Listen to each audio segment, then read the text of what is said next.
Hey entrepreneurs, it's Sam Day here from A Day Tips, and in this video, I'm giving away the keys on how you can start ranking a lot quicker in Google for the keywords you desire so that you can actually start driving traffic to your products and the services that are on your website. So SEO has a name for being a traffic source that takes a while to start generating results. Actually, you can speed up your success organically in Google. One of the first things you want to consider is whether or not you're using long tail or short tail keywords. So I've spoken about this before in previous videos, but I want to break it down a little bit further in this video as well.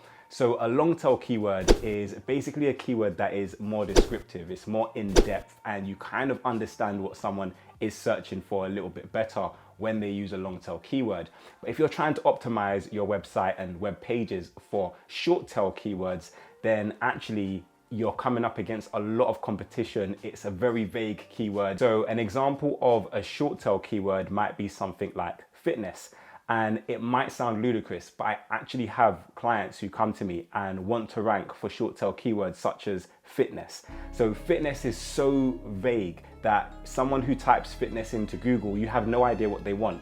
Do they want to lose weight? Do they want to gain muscle? Do they want motivation to be fit? There are so many things that a person typing in fitness might want, so many different results. And not only that, there are so many websites that have the word fitness on their pages that if you try to optimize your website for the term fitness, it's more or less impossible to rank in Google for those key terms. And when you're doing your keyword research, look for keywords that have a little bit more depth and detail to it. So something like fitness instructor for losing weight. So if you are a fitness instructor and you help people lose weight, that is a nice long tail keyword. It's a lot more descriptive. Someone who types that in, you know exactly what they want. They want to lose weight and they want a fitness instructor to help them to do so. So if you also optimize your page on your website for a keyword like that, you are a lot more likely to find success. You also want to look out for low hanging fruit keywords. So these are keywords that quite a few people are searching for, but not a lot of people are optimizing their website for.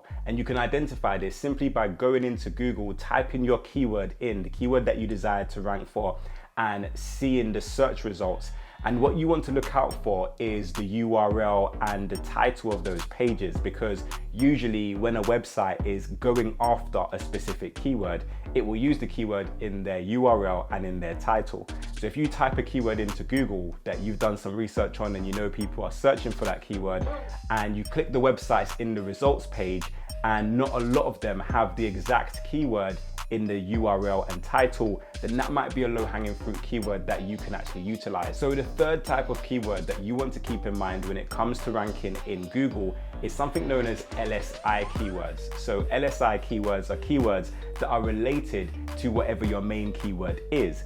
So back in the day, people used to try and put their keywords 100 times on a page, and that used to work before Google became intelligent. So it's not necessarily about how many times you use your keyword on your web page, because after you've used your keyword a few times on a web page, Google will come to that page and realize, oh, okay, that particular page is about the keyword.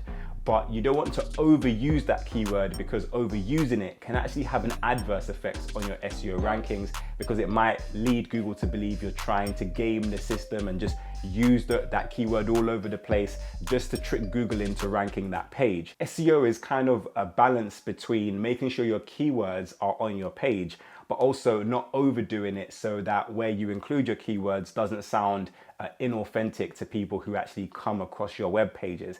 So another way of making it more authentic but also including your keywords is by including related or LSI keywords in your web page as well. And you can do this simply by going into Google, typing your keyword in, scrolling right to the bottom, and you should see a section that says suggested terms, and you can use those suggested terms within your web pages as well. You can find LSI keywords as well by going into Google and start typing in your keyword, and you will start to see what's known as an auto suggest. So the keywords that come underneath Google when you start typing, these keywords are likely to be highly related and relevant to your main keyword.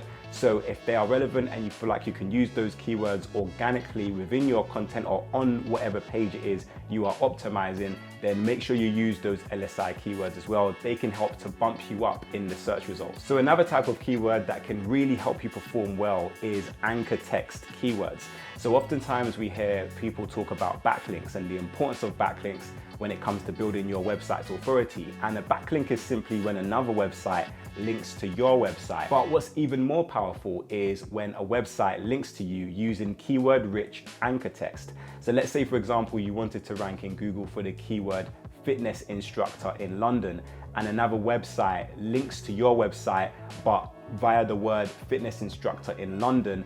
And when someone clicks on that particular keyword, it takes them to a hyperlink to your website. And it's even more effective if it doesn't just take them to your website, but it actually takes them to the specific page on your website that talks about you being a fitness instructor in London. But this doesn't only just work for backlinks. You can actually have internal links on your own website as well, which are really useful. So let's say, for example, you sell a product on your website and you decide to start a blog to help you drive traffic organically to your website. You might link to the products on your site using keyword-rich anchor text.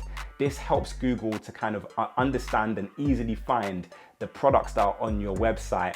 And it also helps users as well. So if someone comes to your blog articles and they're reading it, they can easily click on that link and find the product that you mentioned. Now, I know that SEO can be somewhat of a journey. It's a marathon and not a sprint, but you can actually start seeing short-term results in the search engines if you go for low-hanging fruit keywords that are more long tail, if you start using anchor text so that Google understand what your different web pages are about, and you can attribute backlinks back to your website and also internal links on your website.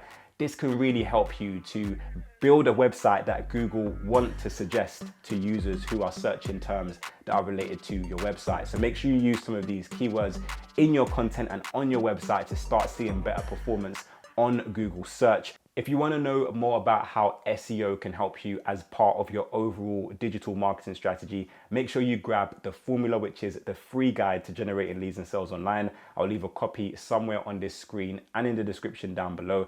But I really do hope that this video brought you value. If you have any questions or suggestions for future videos, make sure you leave them in the comment section down below. But until next time, have a great day and I'll see you soon.